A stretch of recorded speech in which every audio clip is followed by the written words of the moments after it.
ৰক্তদান মহাদানৰ মহামন্ত্ৰক সাৰোগত কৰি ভাৰতীয় জনতা পাৰ্টি মাজুলী জিলাৰ উদ্যোগত গড়মূৰ পঞ্চায়তৰ অন্তৰ্গত বংশীগোপাল নাট্য মন্দিৰৰ শ্ৰী শ্ৰী গড়মূৰ সত্ৰত অসমীয়াৰ হিয়াৰামঠু প্ৰাণৰ শিল্পী জুবিন গাৰ্গৰ 53 সংখ্যক উপজাদিন উপলক্ষে আয়োজিত ৰক্তদান শিবিৰ আৰু ৰক্তবৰ্গ নিৰ্ণয় কাৰ্যসূচী অনুষ্ঠিত কৰে।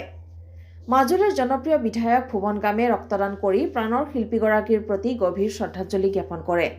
এই শিবিৰত আজি মাজুলীৰ বিভিন্ন দল সংগঠন, স্বেচ্ছাসেৱী সংগঠন, জিলা প্ৰশাসনৰ বিভিন্ন বিভাগৰ বিষয়াসকল, স্বাস্থ্য বিভাগৰ লোকসকল আৰু সামৰিক বাহিনীৰ সদস্যসকলে ৰক্তদানৰ দৰে এই মহান কাৰ্যসূচীৰ অংশীদাৰ হোৱাৰ বাবে প্ৰতিগৰাকী ব্যক্তিলৈ আন্তৰিক ধন্যবাদ আৰু কৃতজ্ঞতা জ্ঞাপন কৰিছে মাজুলী জিলা বিজেপি সভাপতি দীপক গোস্বামীয়ে।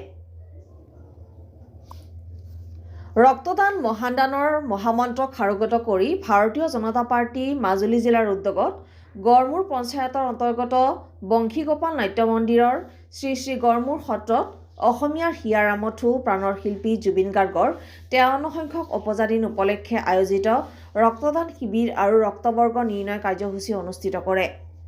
মাজুলীৰ জনপ্ৰিয় বিধায়ক ভুৱন গামে ৰক্তদান কৰি প্ৰাণৰ শিল্পীগৰাকীৰ প্ৰতি গভীৰ শ্ৰদ্ধাঞ্জলি জ্ঞাপন কৰে।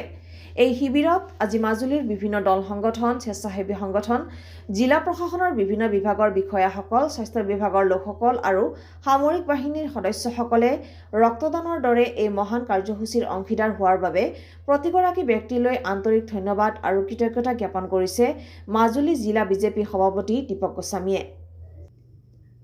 মাজুলীৰ পৰা দীপেন সজাতিৰ ৰিপৰ্ট, আছাম ৰিপৰ্টছ লাইভ।